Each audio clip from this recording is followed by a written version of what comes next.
Prove చేసుకుంటాను, ఇన్వెస్టిగేషన్కు పూర్తిగా సహకరిస్తాను అనే మాట వారికి చెప్పడం జరిగింది.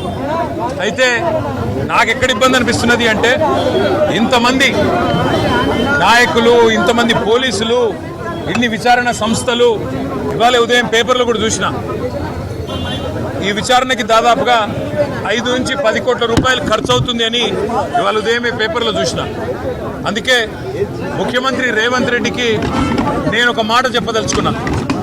రేవంత్ రెడ్డి గారు, మీరు మీ కక్ష సాధింపు చర్యల్లో భాగంగా మీ మీద ఏసీబీ కేసు ఉన్నది కాబట్టి నా మీద ఏసీబీ కేసు బనాయించినావు, నీ మీద ఈడీ కేసు అయింది కాబట్టి నా మీద ఈడీ కేసు పెట్టినావు. ఏం ఇబ్బంది లేదు, నువ్వంటే దొరికినోనివి, నేనంటే నిజాయితీ పరుణ్ణి, ధైర్యం ఉన్నాను కాబట్టి ఎదుర్కొంటా.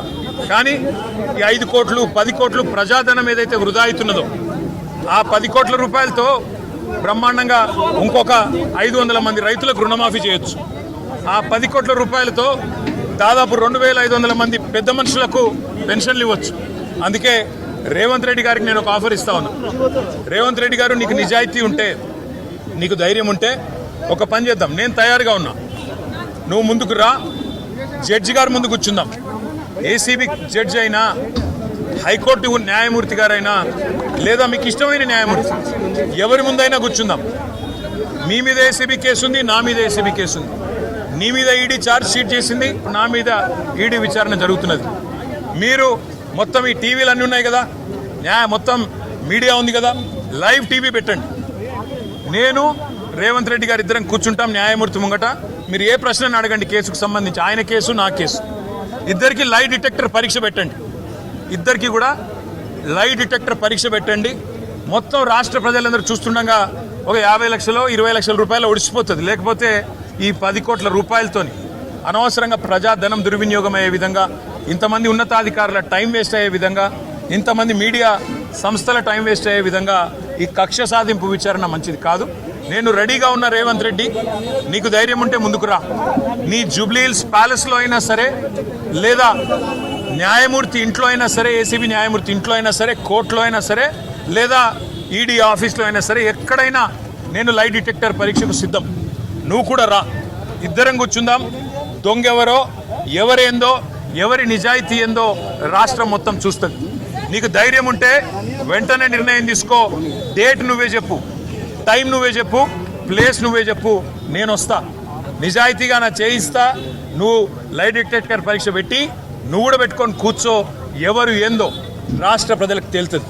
సరే, ఈ కేసు విషయానికే వస్తే విచారణ జరుగుతూ ఉంది. ఇప్పుడే నేను చెప్పాను, విచారణకు ఇంకా ఎన్నిసార్లు రమ్మన్నా వస్తా, ఎన్ని ప్రశ్నలు అడిగినా సమాధానం చెప్తా, ఎన్ని రకాల పరీక్షలు పెట్టినా భరిస్తా. ఎందుకంటే నిజం, నిజాయితీ అల్టిమేట్గా గెలుస్తుంది, న్యాయం ధర్మం గెలుస్తుంది.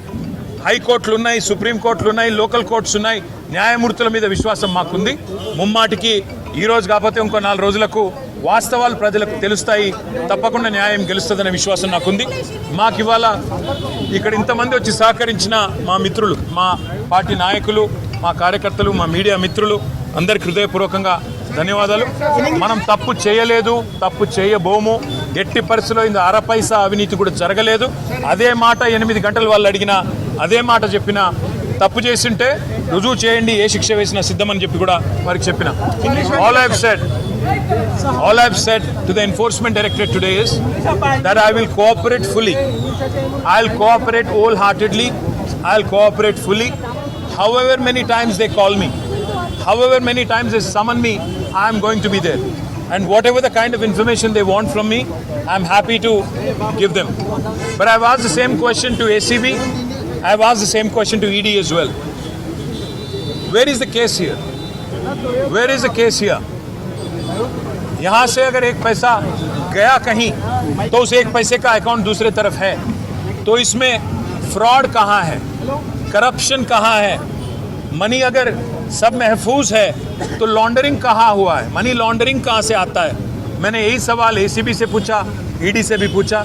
उम्मीद करता हूँ, क्योंकि ultimately we all have to believe in the justice system of our great country, and as a law abiding citizen, as a citizen of this country who firmly believes that Indian constitution gives me my rights, my civic rights, I believe that no matter what level of political vendetta, what level of malified intention, the Chief Minister has, I have no problem.